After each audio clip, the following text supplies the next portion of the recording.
The EPA's Office of Research and Development is developing solutions and creating a better understanding of how the environment impacts public health. Chris Frey is the office's assistant administrator. Chris, welcome to the program. Thank you, Mimi.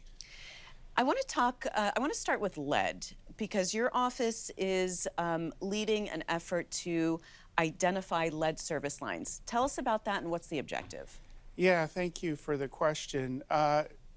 There is no safe level of exposure to lead, and lead is particularly pernicious in terms of health effects for children.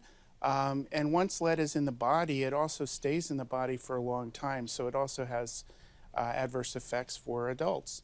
There are many exposure sources for lead, but one of the important ones is lead that is in drinking water from lead that's in old service lines. So these are lines that connect a water main to a house. Some of these lines were installed 100 years ago, or roughly, and at that time, lead was a common pipe material. So what we know is that these lead service lines are a source of continuous exposure through drinking water for millions of Americans. And the president, with support of the Congress, has, through the bipartisan infrastructure law, provided $15 billion in funding to remove lead service lines. And in order to remove them, we need to know where they are. And because these lines are so old in many cases, there's not existing records of where they are. And so we have to find them. Yeah, so how do you find them? Yeah, and so the challenge is for our researchers in the Office of Research and Development is how can we find low-cost, non-invasive ways that avoid just digging and looking for service lines that happen to be lead. And so one kind of trick is that we can sample water that's coming through the service line and assess, is there lead in it? And then based on how we do the sampling, that implicates that there is a lead service line. And so we're using that kind of scientific principle to provide technical assistance to communities to help with identifying and then replacing lead service lines. Another research area for your office is PFAS. What are those chemicals and what's their impact?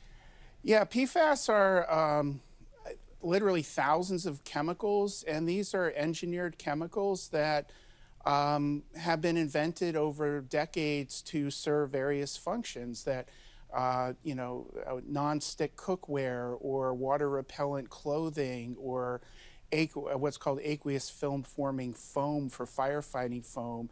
And all of these have, beneficial engineering properties, but it turns out that these chemicals have a very long lifetime and they get into the environment, into the water, into the soil, for example, into the air. And we're beginning to learn about the adverse effect that human exposure to these chemicals has for human health and also for environmental health. I want to ask you about environmental disparities. That's a big focus for the EPA. It's a focus for the administration. What is your office doing to better understand environmental disparities and how that impacts people's health? Yeah, this is a major priority of the administration and of the agency. President Biden, in his first week or two in office, signed 2 executive orders that relate to environmental justice and also the effects of changing climate on exacerbating disparities for overburdened communities.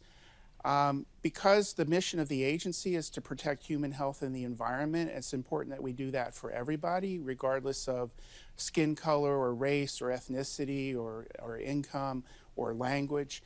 And this includes rural and urban communities throughout the country that are facing disproportionate exposures because of historical permitting practices, because of how highways have been sited.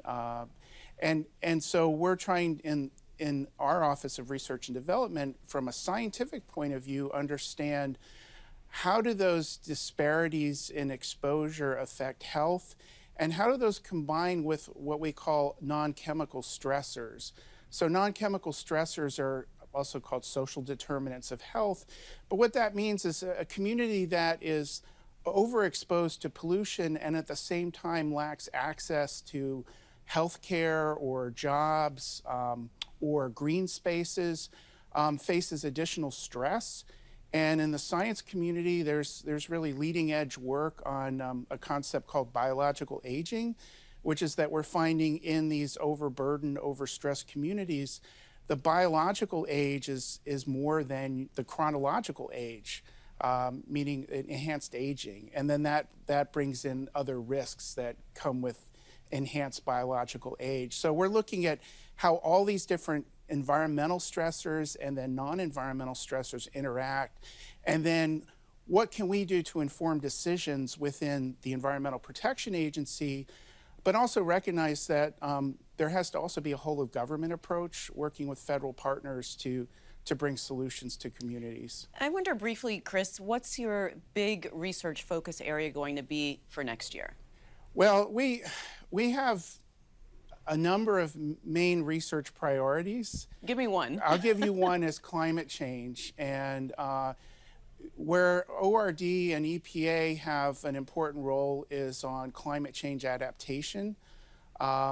We are looking at how do we help communities become more resilient in the face of changing climate.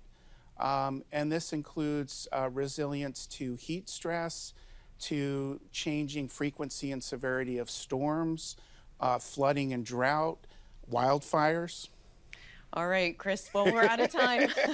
There's a lot to talk about, but thank you so much. You're welcome. Thanks for watching. If you enjoyed the video, give it a thumbs up and subscribe to our channel so you don't miss out on any future Government Matters interviews.